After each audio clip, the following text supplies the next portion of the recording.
Good evening, everybody, and welcome to tonight's What Sold Sunday video. I am Bowden, this is Falls Creek Flips, and it's great to have you along. To start off tonight, if you are not, can you please hit that subscribe button? I really appreciate it. We've just cracked 300, and that is a huge milestone for me, so super excited. For all those that are subscribed, thank you so much for getting me to 300 subs. Fantastic. It really does mean a lot to have your support and have you guys watching each week. As you know, things are slightly changing. Now, I'm filming this on the 20th, Sunday the 20th. And so I'm actually, while you're watching this, I've just gotten back from a weekend away on family holiday with my siblings, their partners, and all my nieces and nephews. And tomorrow I start my new job. So I'm very excited for that. It's going to be a lot of fun. I'm looking forward to the challenge that it is.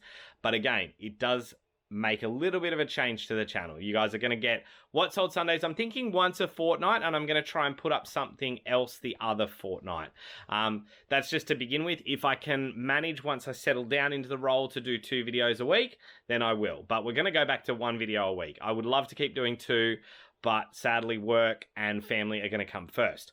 But what a difference a week makes. Yeah. That's really all I can say. So let's go through what we have sold. Let's have a chat about them. Let's talk about what's good, what's questionable, and then let's go from there. All right, so this is what we have sold, guys. There's a little bit more on the table here tonight than what there was last week. You know, 3 things last week for $70. This week we're looking a lot healthier. But let's start over here. You may recognize these wonderful shoes. These are the shoes that caused me so much heartache and pain. These are the golf shoes. I relisted them as 9 wide men's, and they have sold as 9 wide men's. So, tip, check yourself before you wreck yourself, Bowden. No, they are going out, which is awesome. So happy that, got them back in, and they are going back out. Secondly, we have this cool little British cruiser tank, Mark IV Crusader. So that one is on its way out the door. We then have the Claude Giroux from the Philadelphia Flyers in the NHL with its protector on there. That'll go nicely boxed up. And yeah, cool. Nice little cheapie. I picked that up for like $2 from EB Games recently, or a while ago now. So keep an eye out at EB Games when some of those do come up pretty cheap. It can be good to like grab them, because even if you can sell them at like $10 plus postage, so $20, and you pay $2, they're pretty good value. We have The Greatest Showman sealed. Fantastic. I am so glad as a musical fan that we have musicals coming back into the theatre, and hope to see some more over the next couple of years. And then Tony Hawk's Pro Skater 5 for the PS4. So that has sold. So then we move on to some clothes, guys. So we'll talk about a couple of things here. Let's start off with the hat. So here we have a San Antonio Spurs. This is a Mitchell and Ness hat. It is brand new with tags. So I purchased it in an op shop. It does have a tag there for $55, and I have sold it for $45. So brand new with tags. Everything looks schmick and clean, and it is a hardwood classic. So when you're looking at Mitchell and Ness and New Era, that HWC logo or hardwood classic logo is the most valuable of them. They're normally a throwback hat. They're normally not as widely released. So that's something you want to look for when you are looking at Mitchell and Ness and New Era. Then we have this Air Force hat. You might say, why did you pick this up? Well, you don't see a lot of Air Force and stuff out there in the thrift, and it was just something, if I do find hats that are based around anything aeronautical or military, I normally try and grab them, because there are collectors, there are people, especially like members of forces, quite often like to grab them because they can't get them anymore. So that's cool. And then this one here, we picked this up for $5. It originally had a $15 price tag on it in the store. And there were 2 other hats I was getting that had $3 price tags. And I said, look, I'm happy to pay a little bit less, but not $15 for it. It's not brand new with tags. It is what it is. So the lady behind the desk said, okay, $5. How's that? I said, not a problem. So I sold this for $45. So it does help sometimes just to ask, but this is a absolutely clean Nike SB, which is their skateboarding brand, Nike skateboarding. So if you ever see any shoes or anything that have Nike SB on them, they normally are their skate brand shoes, but this is a clean hat. Really, really nice. The brim at the front is cool because it's actually flexible. So a lot of these brims are normally a hard brim, but you can see here the pattern. So that's actually empty, and you've only got the U around the side, which is hard, which just allows a little bit more versatility, especially when people are coming off, and it is not as hard for if you smack your head into something, it will bend a little bit and give a little bit of, it gives a bit of give, like a bit of bend, and that's why it is like that. It'll hold its shape while you're wearing it, but it will also give you a little bit of versatility.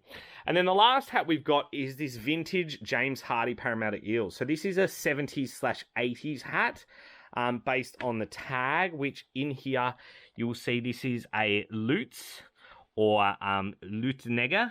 So made in Korea, and Lutnega. It's medium large, but with the snap back, and just a really cool shape, really cool style. And obviously James Hardy, you will not be advertising that for a little while, pretty much. But yeah, really cool little hat. So we sold that on Depop. We then come over to our clothes. We've got, first of all, this cool PlayStation shirt. It is a double-sided graphic. You can see we've got some cool, I do not know what it says. I'm sure my uncle and aunt who live over in Tokyo could tell me what that says. And then you've got the back hit there with the big DualShock 3 controller. We have here one of our mistake purchases. Not mistakes, but learning.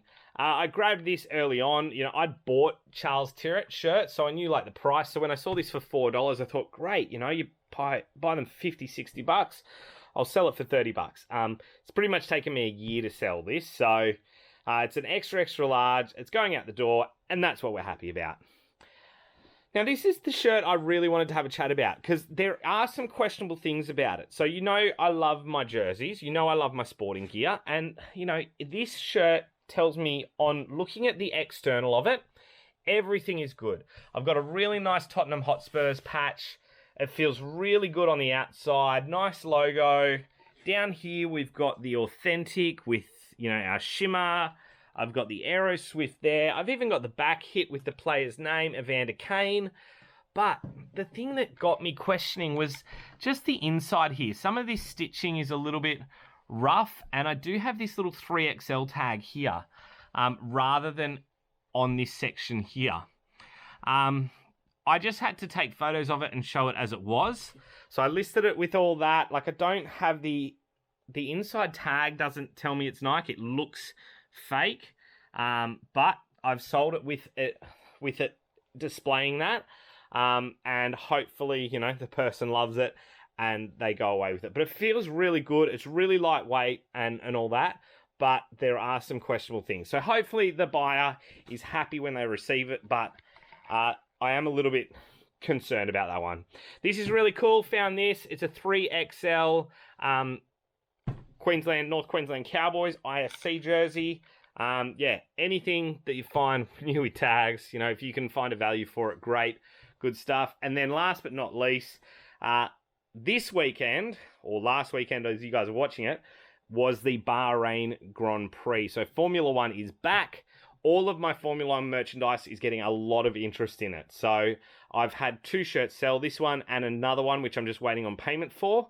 But 2 of my shirts have sold. I've got a pair of Formula One or racing shoes, Ferrari racing shoes from Puma that I'm thinking someone's going to buy tonight because they're really keen on them, and a bunch of other stuff. So I've got some other stuff that's Formula One and racing merchandise. So yeah, anything at the moment that is racing is super, super hot. Make sure it's listed. Make sure you've got Formula One in your title, anything like that, because it will move. But this is a really, really nice shirt. You can see up the top here, we've got some really heavy stitching. In the back, you've got the embroidered number, so 24 for the year that it was. Yeah, just it's got everything you want to see. It's a really, really nice, high-quality shirt. They're the colours of obviously Malaysia. But yeah, we're really happy to see this go. So guys, that is what we've sold. It was a much better week this week. Again, like I've been saying, as much as the last couple of weeks have been stressful and haven't been huge, I had to just go by what I knew, by being consistent, putting the listings up, doing the relists each day, just being consistent, and that has paid off because the sales just started coming in as soon as I hit, I think it was like Tuesday this week. I went Sunday last week, Monday this week, no sales. Tuesday went straight to $250 of sales, $250 out of nowhere. So by Thursday, I'd sold more on Tuesday, Wednesday, Thursday than I had for the 2 weeks combined prior. So I just have to be consistent, and I have to tell you guys that's the best thing to do. If you're having some slow times, be consistent. If it means you got to pull some of your old stock because you don't have a lot of stock to list, pull some old stock, review your photos, and relist it new. So you're getting those listings up, that you're following those procedures that we all know work. That's the best thing I can tell you to do is be consistent. It will pay off. It will work. Make sure your pricing is right. Like I said last week, if you need to, ask people, not just me, ask some more experienced people than me to just have a second look at your store, because sometimes we can think we're doing such a great job and we get personal blindness as to how we're doing, and we completely lose track of the fact that we're just not doing things as cleanly and neatly and as well as we could. So sometimes it's good to actually take a step back and ask someone to have a little bit of a look. And there's so many people out there in our community who will do that for you. There's different Facebook groups, both here in Australia and overseas. So just drop a line to people and just ask if there's anyone who's willing to have a bit of a look and give you a bit of constructive criticism, because some people gave me some. Like, one of the things people said, this is a bit messy. I had D&D last night and a party of like 40 people here for my wife's end of her first block of uni, and then we had my son's 1 year birthday party. But still, we have here, like, I've been using these little Kmart ring lights, and everyone was telling me the biggest feedback was that my photos are really all over the place, color wise. And I've known that, but I've kind of just survived because I haven't wanted to invest in light boxes or whatever. But I think, based on the feedback, that's going to be the next purchase that I make for the business, is actually getting some really nice light boxes, either secondhand or I'll buy them brand new off like Amazon or maybe on eBay from a seller.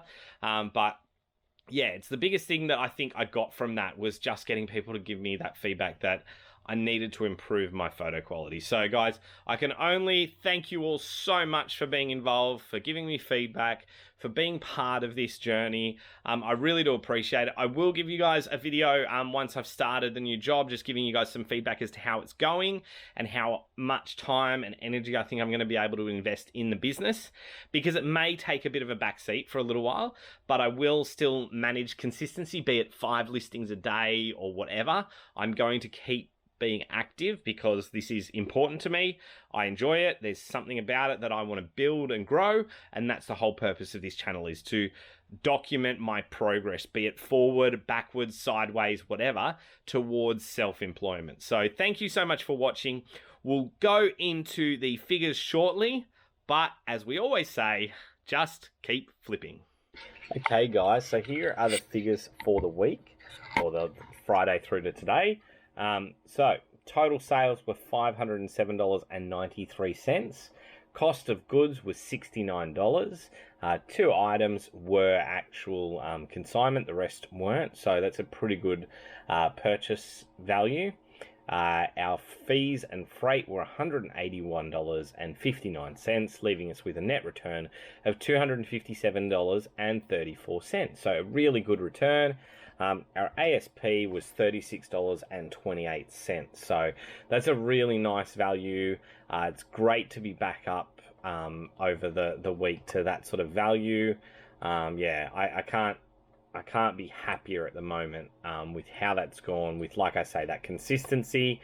That's really what we're after. So it's now just a matter of following that, doing it well, and we'll come through and things will start to bounce back. So thank you all very much. Really appreciate it. Hope you have a great week, and we'll see you back here for the next video. Thanks, guys.